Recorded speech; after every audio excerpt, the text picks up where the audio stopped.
memory no one should have. There are memories we lose every day. They disappear quietly, without ceremony, without grief. A face seen once in passing, a sentence spoken in a room we'll never enter again. The exact shade of a sunset from 3 summers ago. We do not mourn these disappearances. We expect them. Forgetting is part of being human, but some memories are not supposed to vanish. Your first home, your wedding day, the person you promised forever to, those memories anchor identity. They are structural, foundational.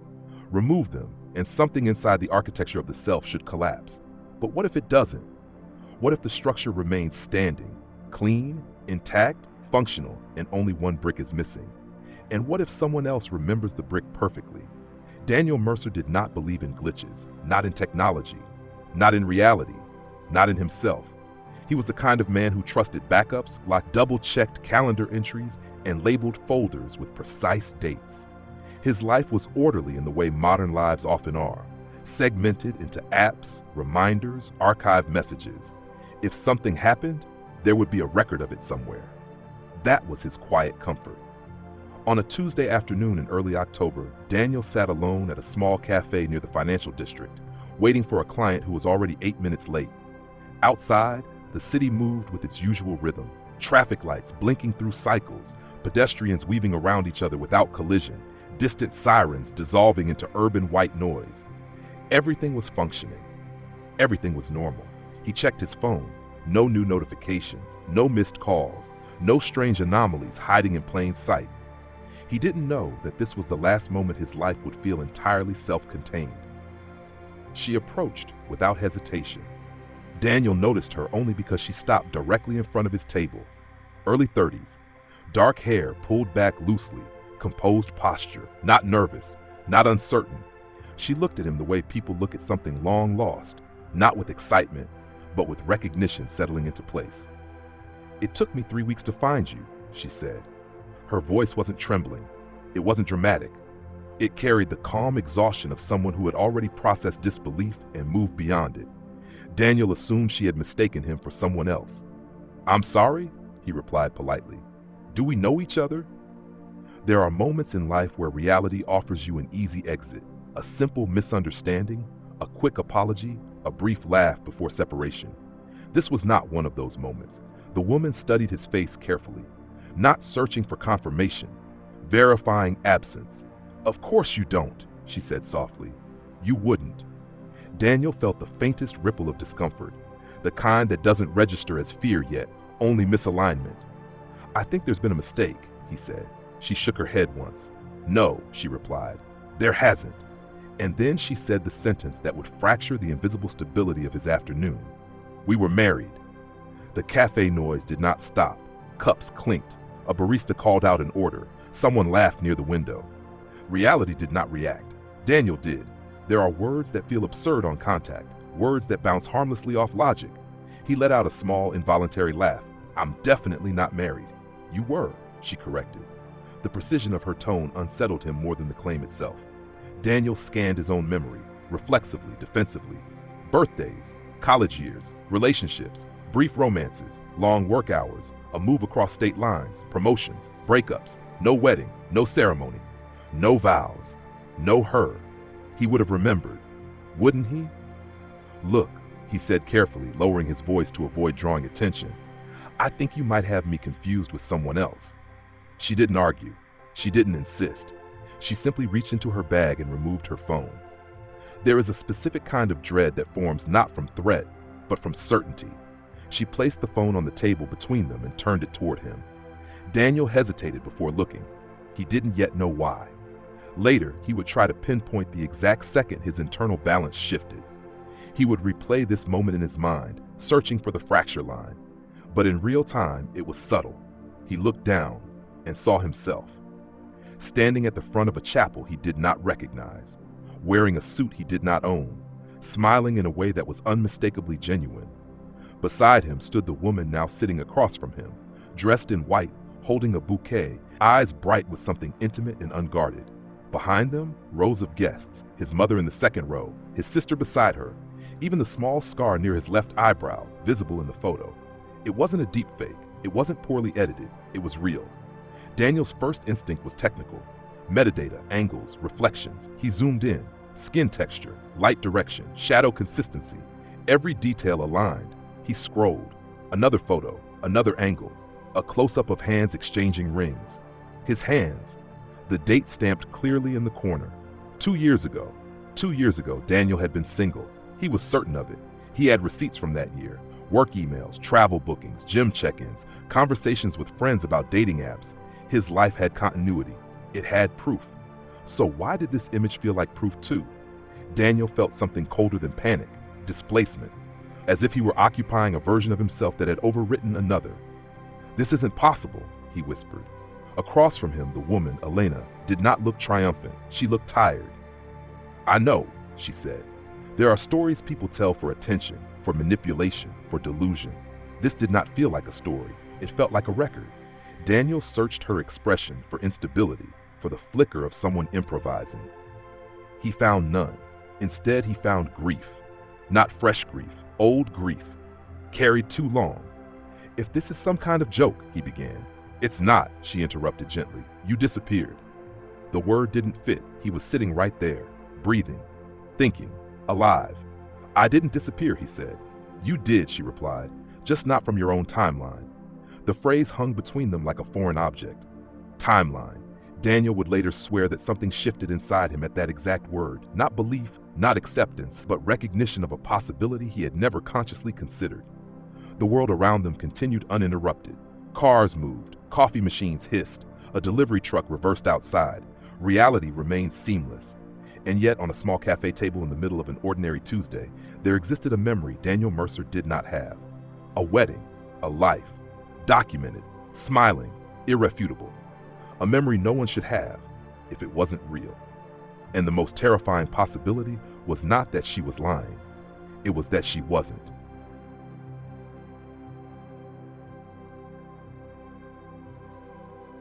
The woman who knew him. Daniel did not stand up immediately. He should have. In any rational version of events, this was the moment to disengage. A stranger claiming marriage, a fabricated photograph, a narrative constructed from stolen images and coincidence. The safest response would have been polite detachment. Instead, he remained seated. Because something in her eyes did not match deception. Elena did not look like someone trying to convince him.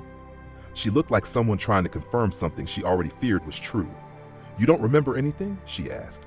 Her tone was careful, not accusatory, not desperate, as if she were asking about a misplaced object. Daniel swallowed. "No." A pause.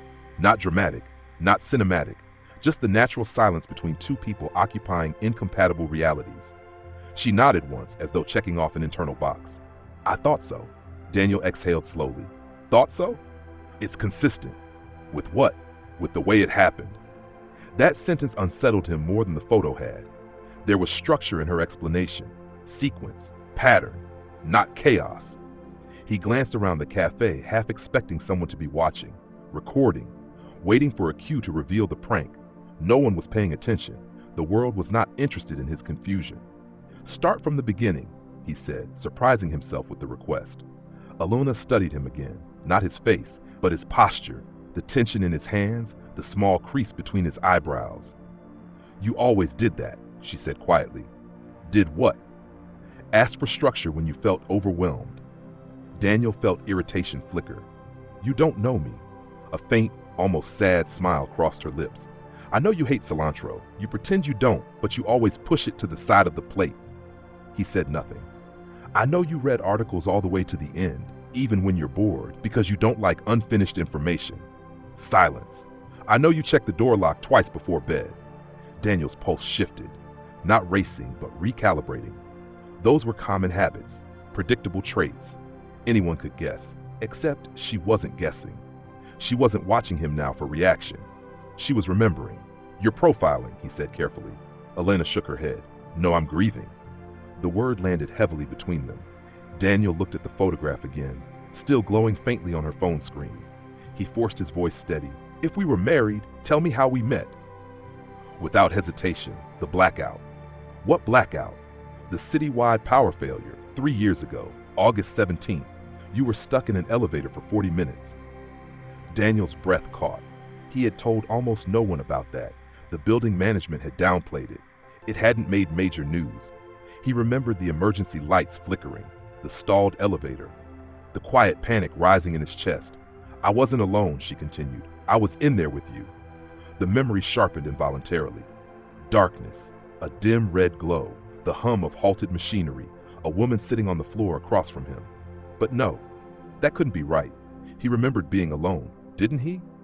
"You kept making bad jokes," Elena said softly. "You said if this was how you died, at least you were wearing clean socks." Daniel felt the back of his neck grow cold. He had said that. He was certain he had said that. But he had no memory of saying it to anyone. "How do you know that?" he asked. "You told me later that you were embarrassed by it." The cafe felt smaller now, compressed. Daniel's thoughts moved quickly, searching for explanation. Social media posts, old messages, security footage, something she could have accessed. But the elevator incident had barely been documented. "And after that," he pressed. "We got coffee," she said, because we both needed to calm down. The cafe across from the building was still open, cash only. He remembered that cafe. He remembered sitting there, alone. The image of solitude was clear in his mind.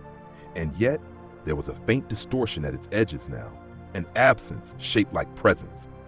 Elena leaned back slightly, giving him space. "I'm not here to convince you," she said. "I already know what happened." "Then why are you here?" "Because I needed to see if you were still you. Still you." The phrase carried an intimacy that felt invasive. "What does that even mean?" She hesitated. "When it changed," she said, "it wasn't gradual. I woke up and you were gone." "Gone how?" "Our apartment lease had only my name on it. Your clothes weren't there. Photos were missing. My phone still had our message thread, but when I opened it, it was empty." Daniel's rational mind resisted the narrative. Data doesn't vanish like that. Records don't rewrite themselves. "And no one else remembered you?" he asked. "No one remembered us." She held his gaze steadily. "I asked your sister about our anniversary dinner. She said she had no idea what I was talking about." Daniel's sister would never participate in something like this. She was practical to the point of bluntness. Elena continued. "I showed her a photo of the three of us at your birthday party. She said it was edited." "And was it?" Elena slid her phone back toward herself, swiped, and then turned it again. Another image. Daniel, Elena, and his sister standing close together, laughing at something off camera. The lighting was warm, familiar. His sister's hand rested casually on Elena's shoulder, the kind of unconscious gesture that only happens with comfort. Daniel felt something twist inside him. He studied his own face in the image. He wasn't posing. He was mid-laugh, real. "You can fake photos," he said, though the words felt thinner now. "Yes," Elena agreed. "You can." She locked her phone and placed it down gently. "But you can't fake the way you used to look at me." The air shifted again, softer now, but heavier. Daniel's throat felt dry. "If this is real," he said slowly, "if any of this is real, why don't I remember you?" Elena's expression changed for the first time. Not sadness, not frustration, fear. "Because it corrected," she whispered. "Corrected? The timeline." Daniel almost laughed, but the sound wouldn't come. "That's not how reality works." "How do you know?" she asked. He opened his mouth and stopped, because certainty suddenly required evidence, and he had less of that than he'd thought. "When it happened," Elena continued, "I felt it, like pressure releasing, like something snapping back into place. That's not a scientific explanation. I didn't say it was." She leaned forward slightly. "You were never supposed to meet me." The sentence lingered. Daniel felt something inside him resist, not the idea itself, but the implication, that his life was not entirely self-determined. "That's ridiculous," he said, but quietly. "Is it?" she replied. "Think about it. The blackout, the elevator malfunction, two strangers trapped together, a chain of events triggered by something that shouldn't have happened." He remembered the news reports about infrastructure failure, speculation about grid instability, but nothing about anomalies, nothing about fractures. "You think the universe deleted our marriage?" he asked. "I think something adjusted." Daniel stared at her. "And only you remember?" "Yes. Why?" "I don't know." The honesty in that answer struck him harder than any theory. No grand explanation, no chosen one narrative, just confusion and loss. The late afternoon light shifted through the cafe windows, casting longer shadows across the table. Daniel realized they had been sitting there for nearly an hour. It felt like minutes or years. He looked at her again, really looked. There was familiarity there, not visual recognition, something deeper, a rhythm.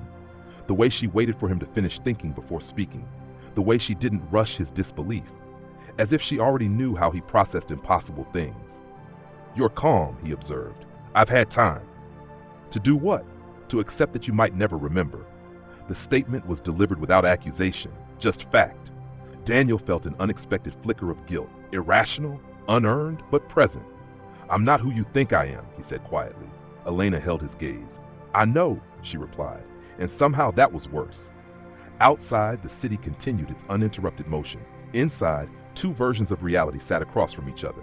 One built on absence, one built on memory, and only one of them could be true, or so Daniel still believed.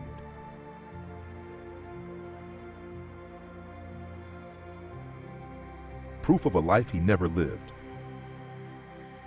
Daniel did not go back to work. He left the cafe in a state that wasn't panic, wasn't disbelief, something colder, precision mode. The part of him that solved problems for a living had taken control. If something impossible presents itself, you test it. You do not react to it. You dissect it.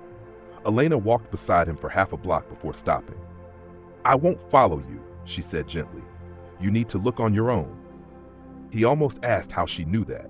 Instead, he nodded once and walked away. That night, Daniel sat at his kitchen table with his laptop open, the wedding photos transferred to his hard drive. He had insisted she send him the originals, not screenshots, not compressed files, original image data. She hadn't hesitated. Now the files were spread across his desktop like evidence in a trial. He clicked the first image. There he was, standing in front of a white chapel framed by tall windows. Natural light flooded the room at an angle consistent with late afternoon.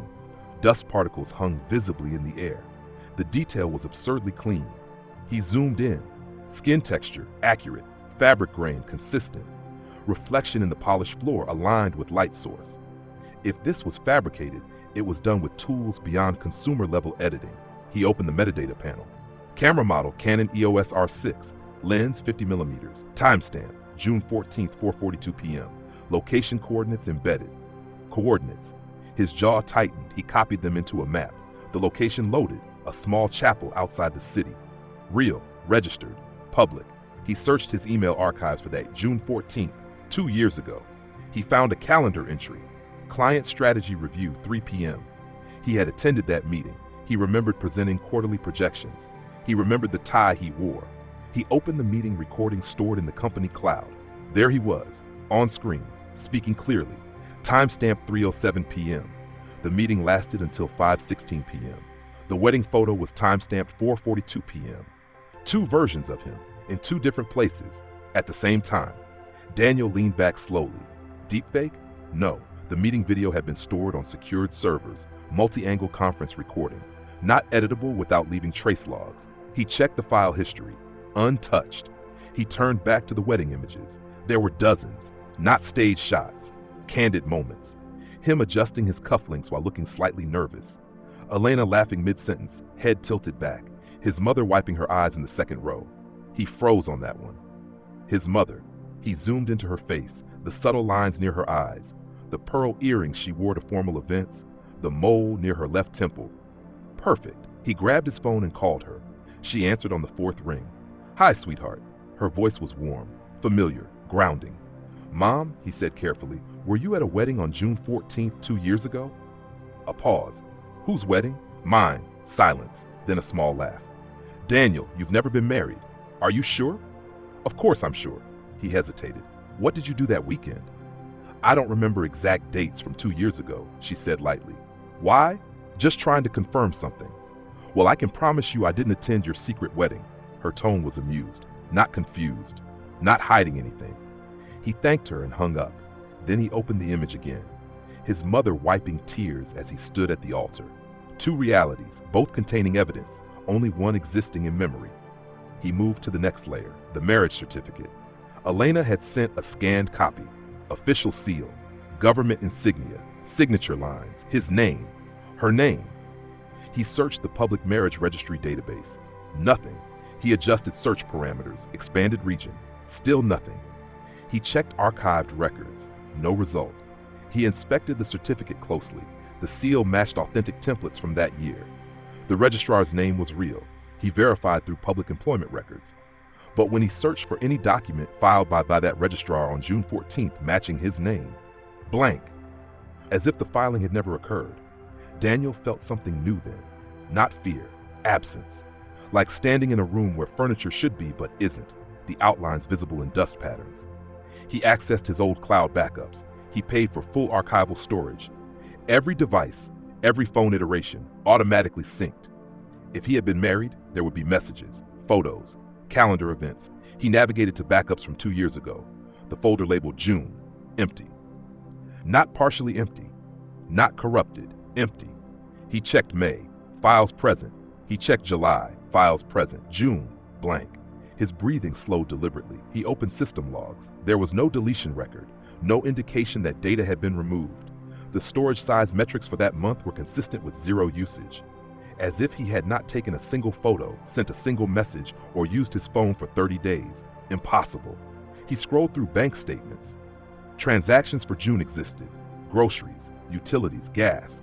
But there was a gap between June 12th and June 18th. 6 days. No purchases, no digital activity. He had no memory of those 6 days being unusual. He opened his journal app. He kept sparse entries, mostly work stress notes. Entry June 13th, big presentation tomorrow. Next entry, June 19th, presentation went fine, exhausted. No mention of a wedding, no honeymoon, nothing. He stood abruptly and paced the apartment. If he had been married, where had he lived? This was the same apartment lease he'd signed 3 years ago.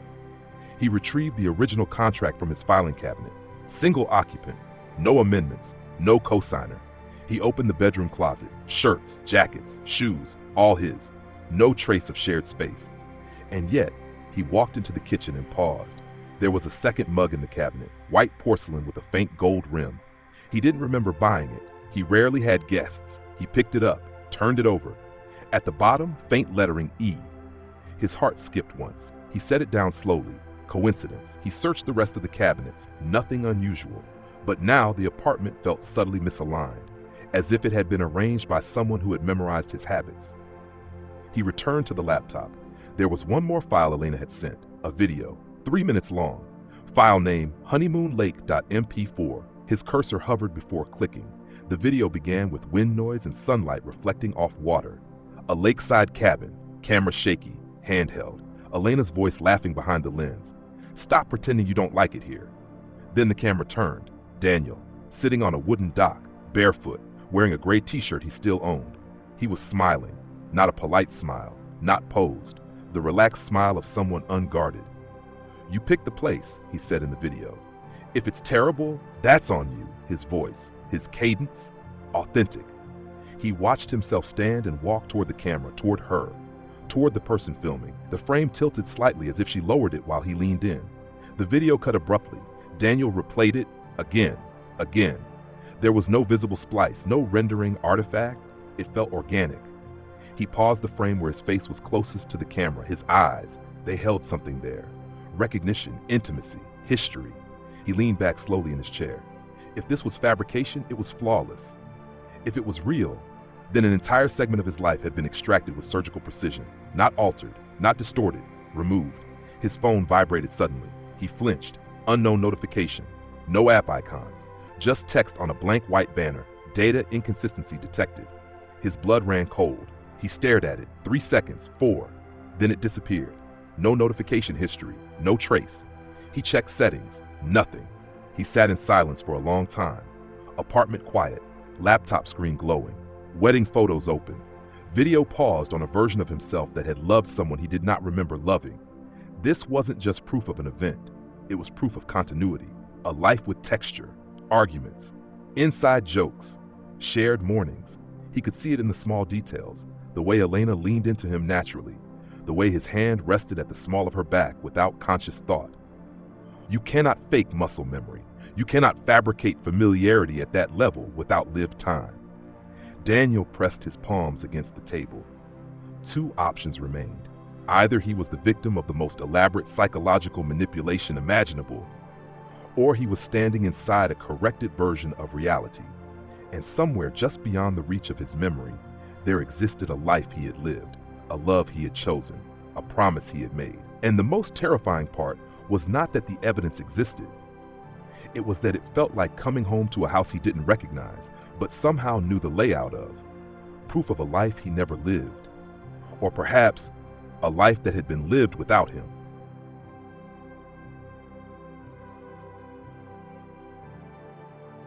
The timeline that didn't reset. Daniel didn't sleep. He lay on his back in the dark, staring at the ceiling as if it might rearrange itself into an answer. The wedding photos were still open on his laptop in the living room. The glow from the screen bled faintly down the hallway, a silent reminder that something had entered his life and refused to leave. At 3:12 a.m., he gave up pretending this was a psychological anomaly he could outthink. At 3:13 a.m., he texted her, "If you're awake, we need to talk." The reply came almost instantly. "I'm awake." Of course she was. They met at the same cafe the next morning, same table, same corner.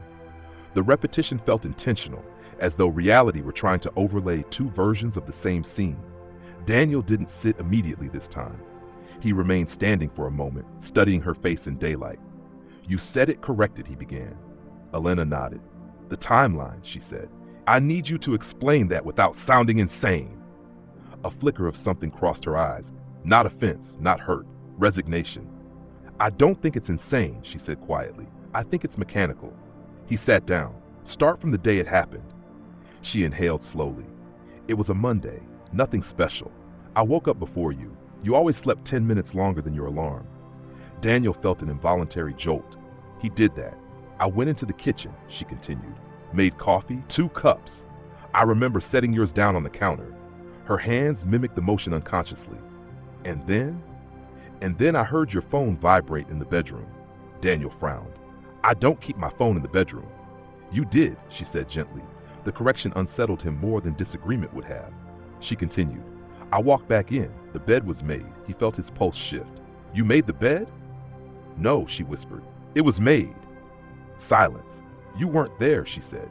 "Your clothes weren't there. Your shoes by the door were gone. The framed photo on your side table, gone." Daniel's rational mind fought to anchor itself. "People don't just vanish. I know. You would have called the police." "I did." He blinked. "They checked security footage in the building. You were never registered as a resident." "That's impossible." "Yes." They sat in that word together. Impossible. Elena leaned forward slightly. "The lease was only in my name." "It wouldn't be," Daniel said automatically. "I don't move in anywhere without paperwork." "I know." That again, "I know." She wasn't speculating about his habits. She was recalling them. "I went to your office," she continued. "They said you never worked there." Daniel's stomach tightened. "That's absurd. They had someone else listed in your position, different name, same start date you used to tell me about." The world felt like it had shifted half a degree off axis. "Your employee ID didn't exist," she said. "Your email address had never been issued." Daniel opened his mouth and closed it, because he had checked something similar last night. The June backups, the empty folder, the 6-day bank gap. If someone were fabricating this, they would have had to manipulate not only public records, but corporate archives, financial logs, cloud servers, at scale, without trace. "Why you?" he asked finally. "Why would everything reset except your memory?" Elena's fingers tightened slightly around her coffee cup. "I don't think everything reset." "What does that mean?" "I think most people shifted with it." He stared at her. "Shifted?" "Yes." She held his gaze steadily. "I think there are multiple versions of events layered over each other. Most of the time, we move with the dominant one, seamlessly, without friction." "That's not physics." "It might be." He shook his head, but the motion lacked conviction. "You're saying reality recalculated?" "I'm saying something diverged," she replied. "And then it corrected." The word echoed differently now. Corrected. "As if we were in error," Daniel said quietly. Elena didn't answer immediately. Instead, she reached into her bag and pulled out a folded newspaper clipping. Physical paper. He hadn't seen one in years. She slid it across the table. Headline: City Blackout Triggers Infrastructure Review. He skimmed it.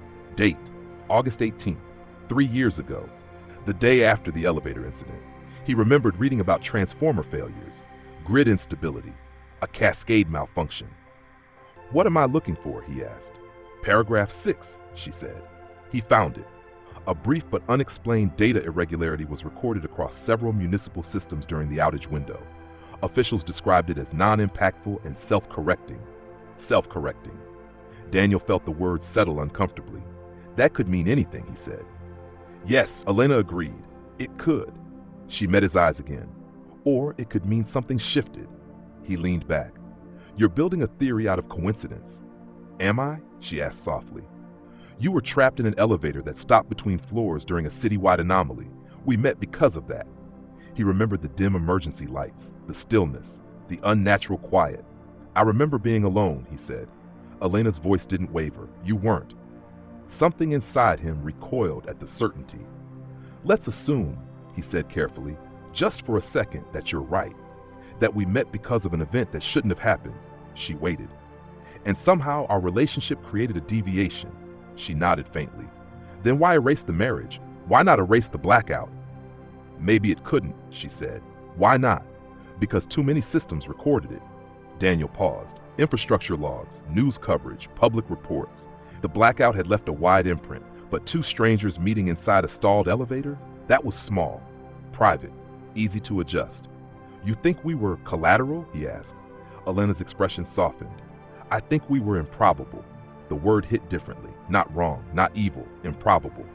You think reality favors probability, Daniel said. I think it stabilizes toward it. He stared at the table. If we weren't supposed to meet, he said slowly, then what version exists now? The one where the elevator didn't stall long enough, she said. The one where you got out alone. The air felt heavier. That version of me, he said quietly, never met you. Yes, and that version is stable. Stable. Yes. Silence stretched between them. A couple at the next table laughed at something trivial. Life continuing. Then why didn't you reset? Daniel asked. Elena hesitated. For weeks I thought I had. He looked up. What do you mean? I felt wrong, she said, disoriented, like I'd woken up in someone else's apartment. I kept expecting you to walk through the door. Her voice trembled slightly now, the first crack, but everyone else acted normal, so I assumed I was grieving something imaginary. She swallowed. Then I found the photos. Where? In a physical album. Daniel blinked. Physical? Yes, we printed them after the honeymoon. You said you didn't trust cloud storage. He closed his eyes briefly. That did sound like him. They were in a box under the bed, she continued. The bed that suddenly wasn't ours anymore. And they didn't disappear? No. Why? I don't know. She leaned forward. Maybe physical objects don't adjust as easily. Daniel thought about the white mug in his cabinet, the letter E at the bottom, a small, stubborn artifact. If there was a correction, he said slowly, it wasn't perfect. Elena nodded. No correction ever is. He studied her face. You're not angry. I was. What changed? I realized you didn't choose this. The statement landed with quiet force. He didn't choose this. Neither did she. You think there's a version of us, he said carefully, still intact somewhere? Elena held his gaze. I think there was. Past tense. Daniel felt something tighten in his chest. And now, he asked. She looked down at her hands. I think we're the remainder. The word lingered. Remainder. Like the leftover value after division. Like something that didn't fully cancel out. Daniel felt the ground of his certainty continue to erode. He had spent his life believing in linear cause and effect, input, output, event, memory. But here he was, sitting across from a woman who remembered a life that his own brain denied, while physical evidence suggested she was telling the truth. If she was delusional, then reality was participating in the delusion. If she was sane, then something larger than both of them had intervened. You're saying, he said finally, that the timeline didn't reset for you. Elena met his eyes one last time. Yes, a pause. And I think it didn't reset for you either. He felt a flicker of resistance. I don't remember. Not consciously, she said. The implication hung between them. Memory isn't the only record. Sometimes the body keeps what the mind releases. And sometimes the timeline that didn't reset isn't the one you remember. It's the one still trying to surface.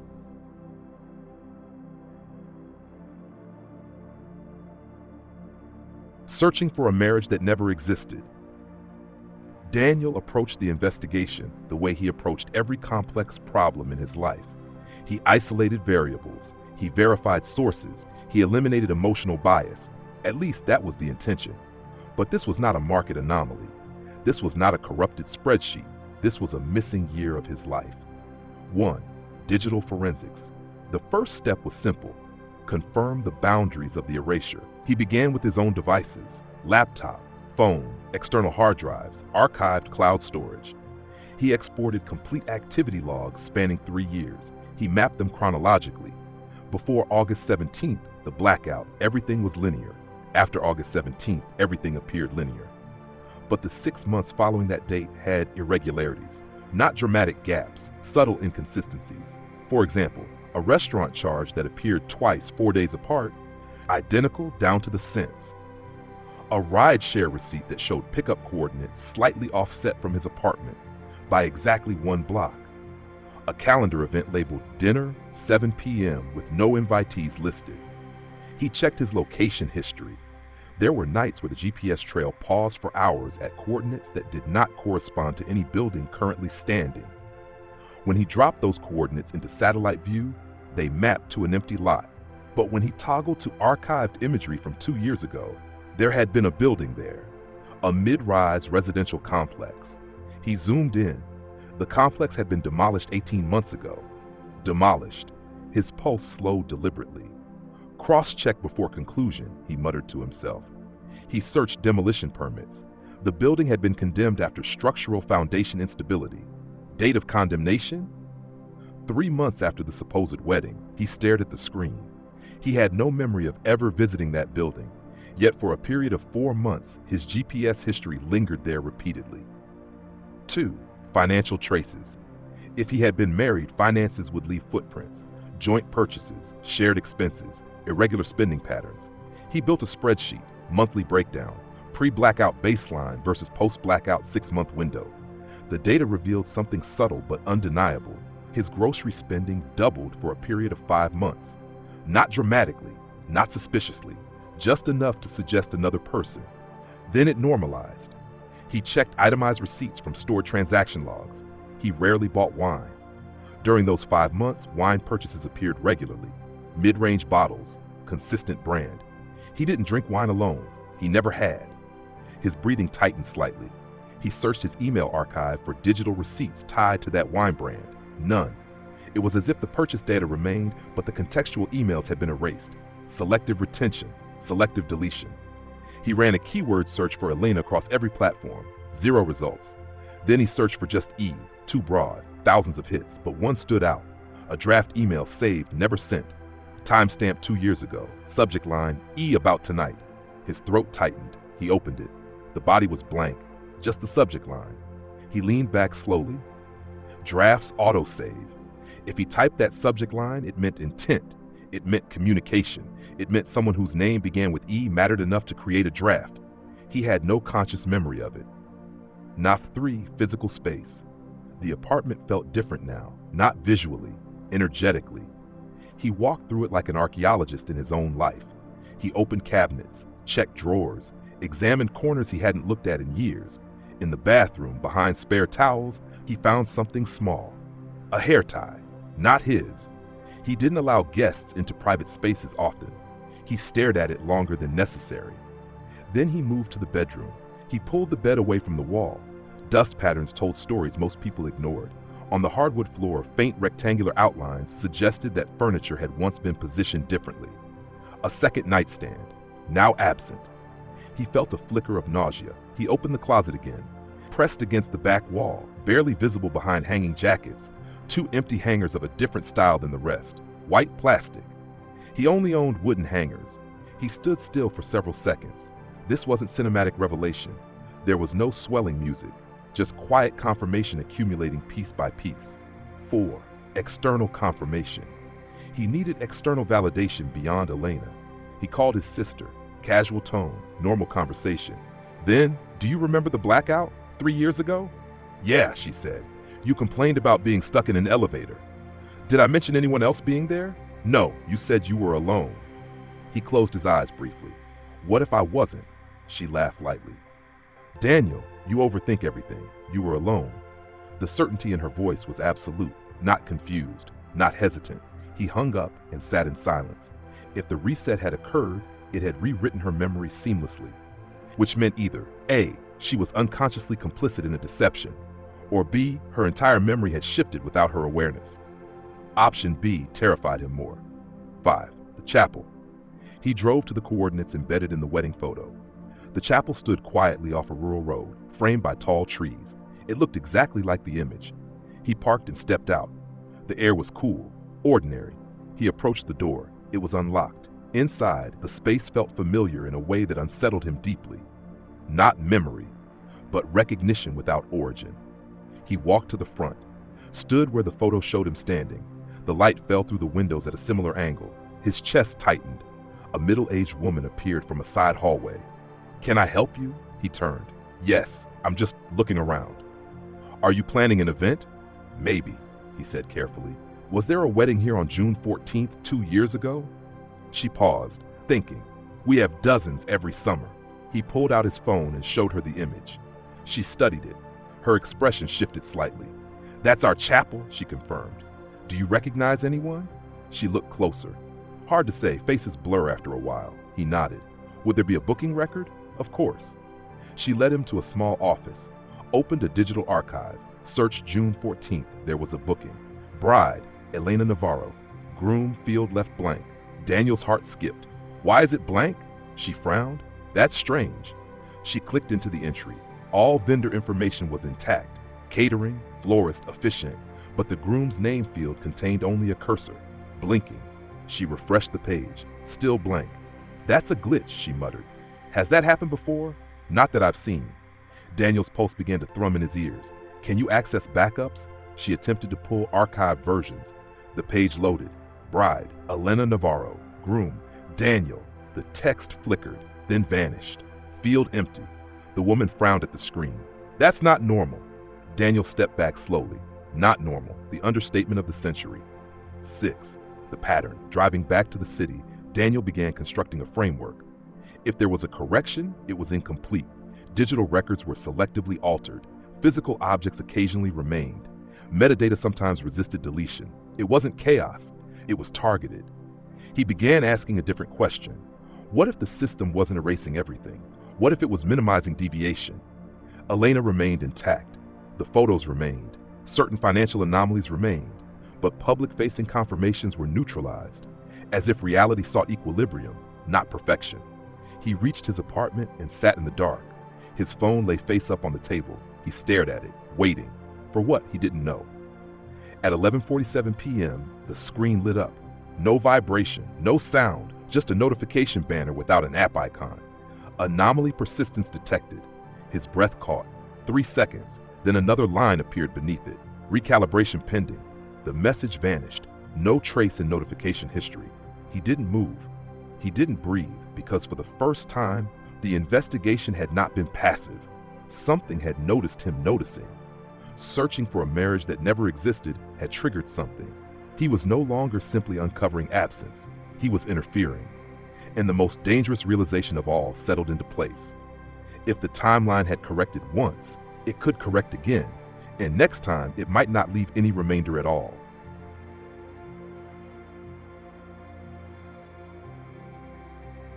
When reality corrects itself. Daniel didn't tell Elena about the notification immediately. He needed to sit with it first. Anomaly persistence detected. Recalibration pending. The language wasn't poetic. It wasn't mystical. It was procedural, like a system log, like an automated process preparing to execute. He had spent his career inside systems, financial models, predictive algorithms, risk simulations. He understood one fundamental truth. Every system seeks stability. When volatility exceeds tolerance thresholds, corrective mechanisms activate. Markets rebalance, servers reroute, code self-repairs. What if reality functioned the same way? They met that night in his apartment, for the first time. Elena stepped inside slowly, like someone entering a museum exhibit of a life that used to be hers. Her eyes moved across the walls, the furniture, the layout.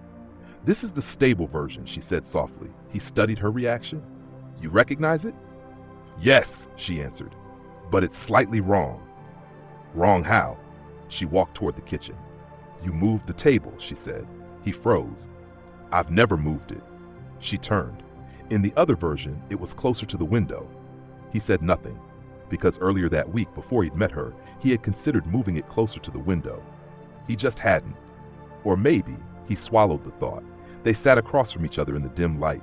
Daniel leaned forward, hands clasped. I think we need to stop describing this emotionally, he said, and start describing it structurally.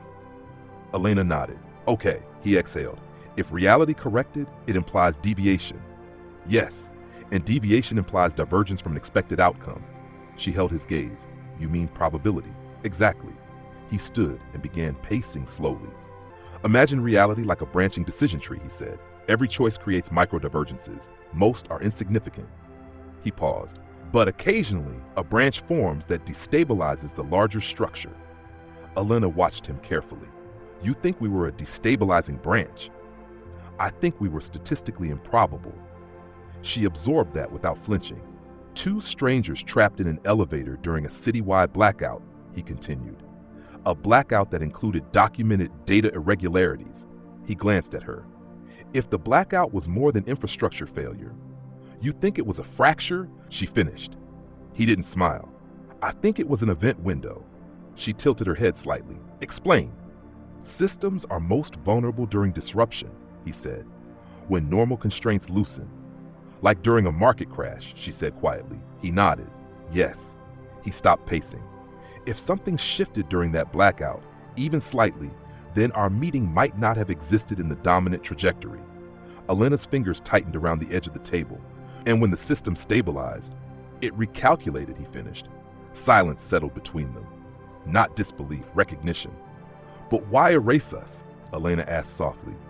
Maybe it didn't erase us, Daniel replied. Maybe it restored a prior state. She frowned faintly.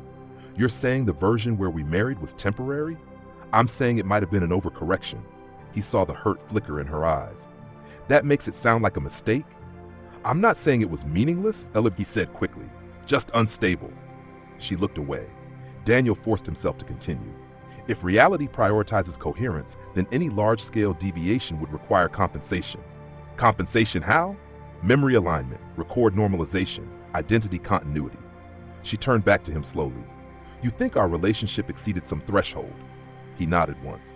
Marriage isn't a small deviation, he said. It's a structural merge of two life trajectories. Her voice was barely above a whisper. So we became too real. The words hung heavily in the air. Too real. Daniel felt a strange ache in his chest at the phrase. If two trajectories weren't supposed to merge, he said carefully, the system would attempt separation.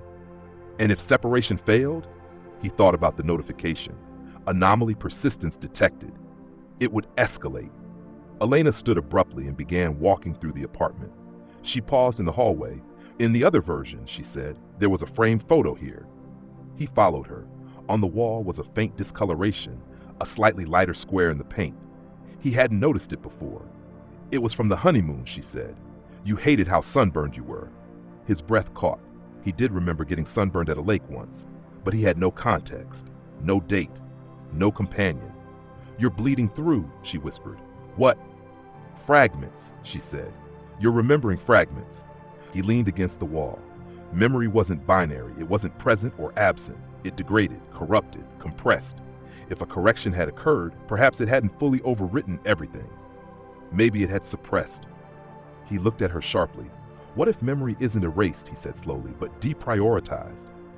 Elena's eyes widened slightly. Like archived data, she said. Yes. Still stored, she continued, just inaccessible. Unless triggered.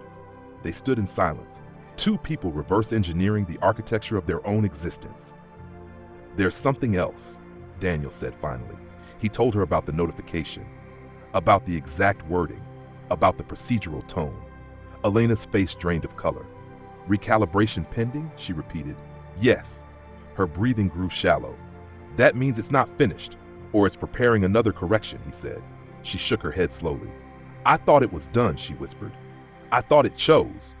Maybe it did, Daniel replied, but we're still generating deviation. How?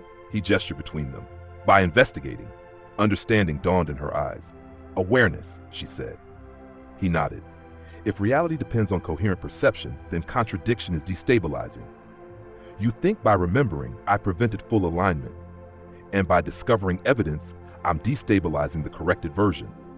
Elena wrapped her arms around herself. So what happens if it recalibrates again? Daniel didn't answer immediately, because he knew the logical endpoint. If the system sought stability, it would remove persistent anomalies. What was the anomaly? Their relationship. Who carried it? Elena. Possibly him now. What if it can't erase you? He asked suddenly. Her eyes flicked to his. What? What if you didn't reset because you were anchored to something physical? The photo album, the printed records. She stared at him. You think physical artifacts resist recalibration? Digital systems are easier to modify, he said. Centralized, editable. And people, she asked. People might be hybrid. Silence. If recalibration occurs again, he said carefully, it might not just target memory. Her voice trembled slightly. It might target continuity. He met her gaze. Yes. The implication was brutal. A timeline correction large enough to eliminate deviation could remove more than data. It could remove presence. Disappear, she whispered. The word felt heavier now than it had in the cafe, because now it wasn't metaphorical. Daniel walked back into the living room, sat down slowly. So we have two possibilities, he said. Either this is a shared delusion supported by impossibly precise evidence, or reality is an adaptive system correcting improbable branches. Elena remained standing. And if it's the second, then we are an unresolved variable. The room felt colder. He looked up at her. When reality corrects itself, he said quietly, it doesn't ask permission. The lights flickered.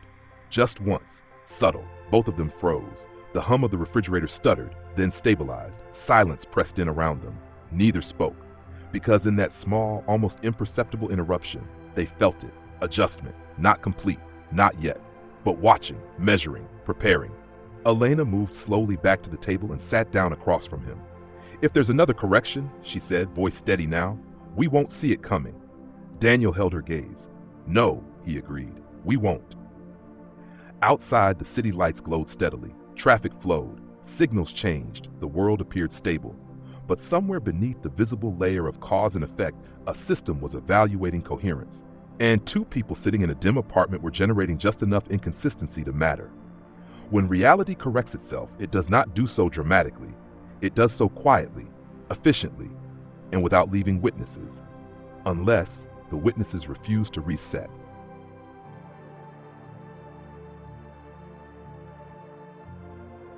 Timeline integrity restored.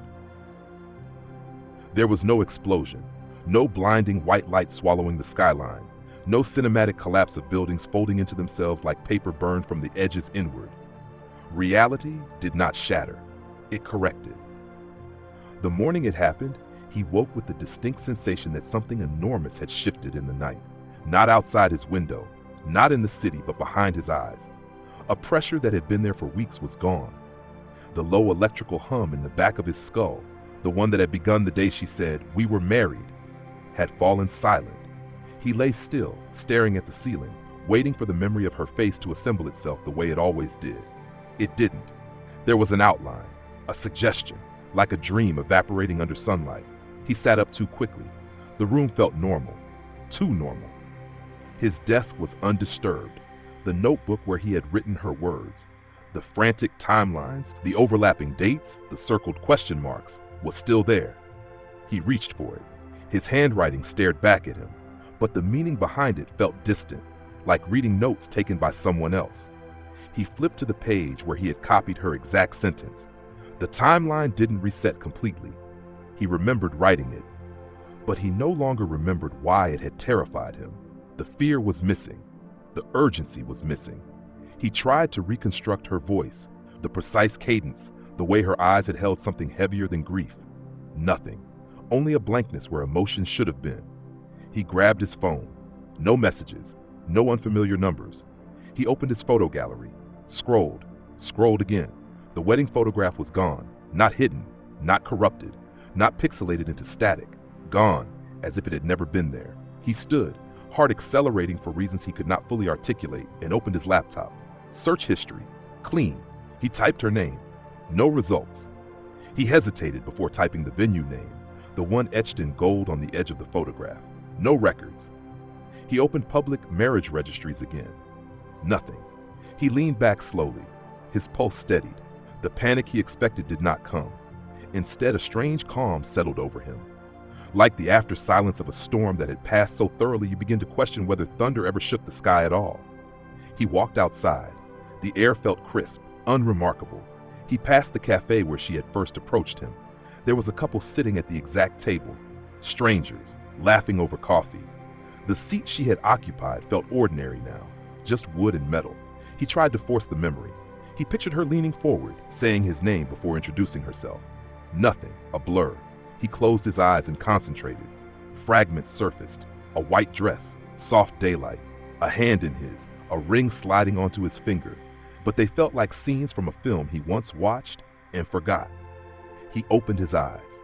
A flicker of vertigo passed through him, not because something was wrong, but because something had been removed so cleanly it left no scar. He returned home and opened the closet. He wasn't sure what he expected to find. Perhaps the suit from the photograph, perhaps some physical anchor to that other version of his life.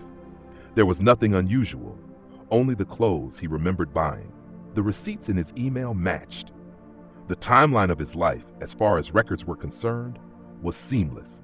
He sat on the edge of his bed. If she had been real, if the wedding had been real, if an entire version of his life had existed beyond his awareness, then what had just happened?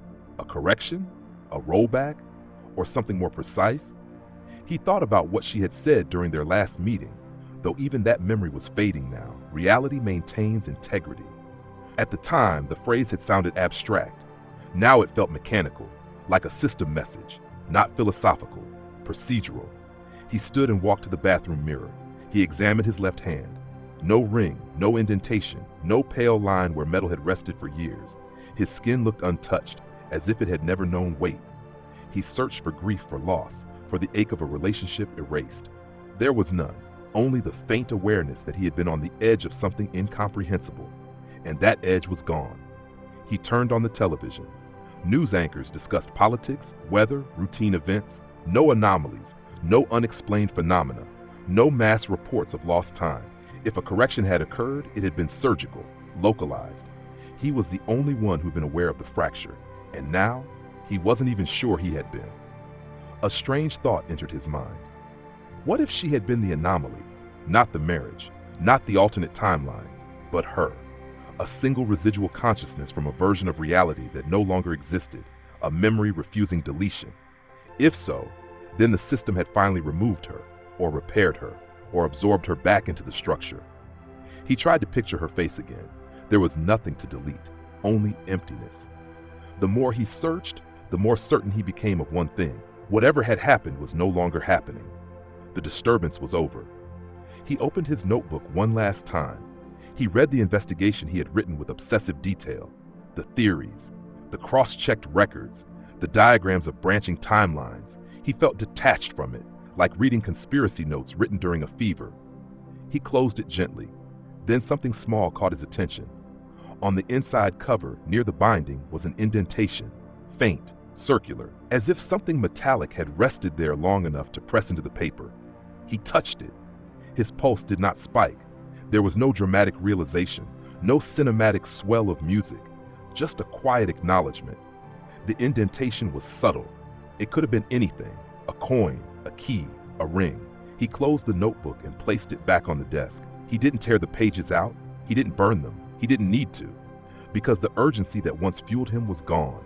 The timeline, as far as he could perceive, was stable, intact, coherent. That night, he slept deeply. No fragmented dreams, no flashes of wedding vows whispered in rooms that no longer existed, no image of her standing across from him, asking him to remember. The next morning, he woke without weight in his chest. He made coffee. He checked emails. He lived. Days passed, then weeks. Her name did not resurface in his thoughts, not because he suppressed it, but because there was nothing left to recall. The world continued, predictable, continuous, logical. Somewhere, in a structure beyond human comprehension, integrity had been restored. No alarms were triggered, no broadcast announced success, but the fracture had sealed, and with it, the only witness to its existence. Except on certain nights when the room is completely dark and the air is still, he feels something almost imperceptible. Not a memory, not a vision, just the faintest sensation that once, for a brief span of time, he stood at the edge of another life. A life that loved him, a life that claimed him, a life that insisted it had been real. He never dreams of her face, he never hears her voice. But sometimes, as sleep pulls him under, a single sentence drifts through the silence of his mind. Not spoken, not remembered, just present. The timeline didn't reset completely. And then, nothing. Because if reality truly restored its integrity, it left no evidence behind, except the absence.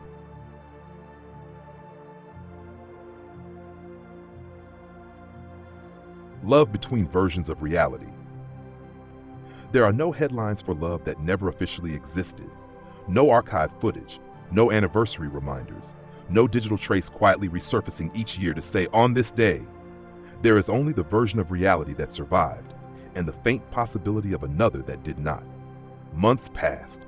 The fracture, if it had ever been one, no longer occupied his thoughts. Life resumed its ordinary rhythm with mechanical precision. Work deadlines, coffee in the morning, the predictable hum of traffic outside his apartment window. The world was seamless, stable, consistent. If something extraordinary had once brushed against it, that contact had been polished away. And yet, he began to notice something subtle. Not a memory, not an image, a preference. He found himself choosing white flowers without knowing why, pausing slightly longer at the sound of distant wedding music drifting from event halls, lingering in the aisle of a bookstore where wedding photography albums were displayed, though he had no reason to open them. It wasn't longing, it wasn't sadness, it was resonance, as if part of him aligned instinctively with a pattern he couldn't consciously access. One evening, while walking home beneath a sky blurred by city light, he passed a bridal shop he had never truly looked at before. In the display window stood a mannequin wearing a simple white dress. No elaborate lace, no glittering excess, just clean fabric, understated elegance. His breath caught, not sharply, not dramatically, but gently, like recognition without explanation. He stepped closer. For a fraction of a second, the glass reflected not just his own figure, but the suggestion of another beside him. It lasted less than a blink. No defined face, no clear outline, just the impression of someone standing where there was no one. He did not recoil. He did not question his sanity. He only watched until the reflection returned to normal, empty. He walked home in silence.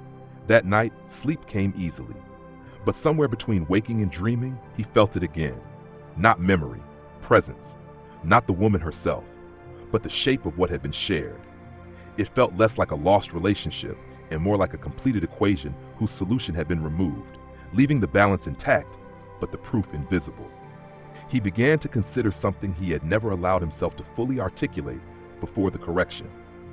Perhaps love does not belong exclusively to one version of reality. Perhaps it is not dependent on continuity.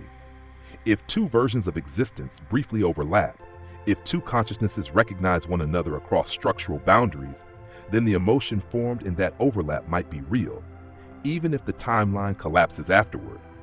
Love, after all, is not stored in registries. It does not require documentation to alter a person. It modifies instinct, choice, perception.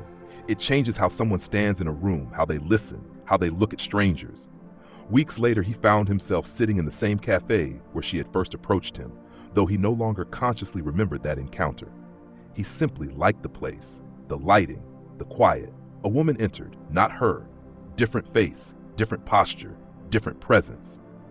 She glanced around before choosing a seat near his. There was nothing extraordinary about her, and yet, when their eyes met briefly in the reflection of the window, something passed between them. Recognition. Not of history, but of possibility. He did not feel the jolt of cosmic disturbance that had once defined his experience.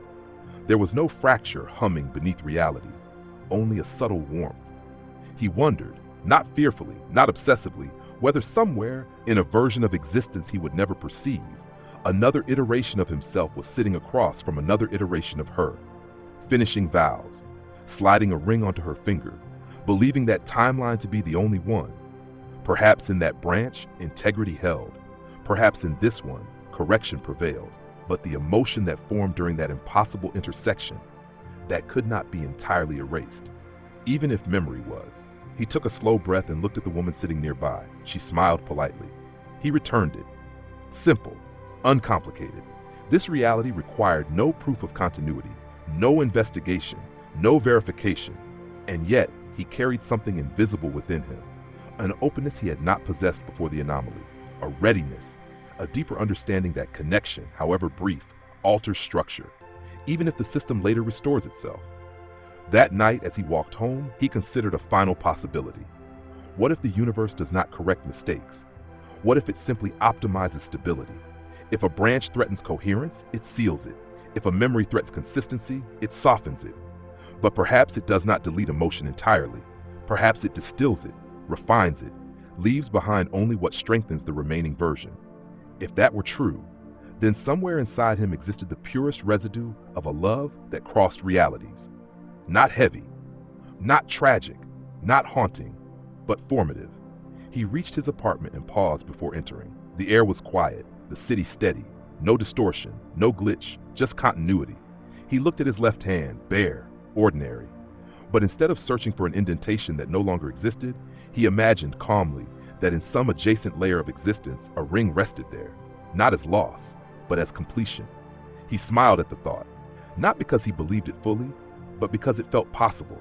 And possibility, he realized, is where love survives.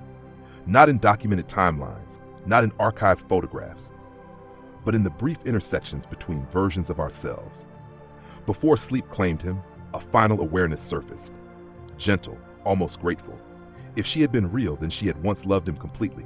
If she had not been, then his mind had still constructed a version of love profound enough to destabilize reality itself. Either way, the emotion mattered. Because it changed him. Reality had restored its integrity. The timeline held, records aligned, history was consistent. But somewhere between the version that was erased and the one that endured, love had formed. And love, even between collapsing worlds, leaves structure behind. Not in evidence, not in proof, but in the quiet way a person becomes capable of loving again.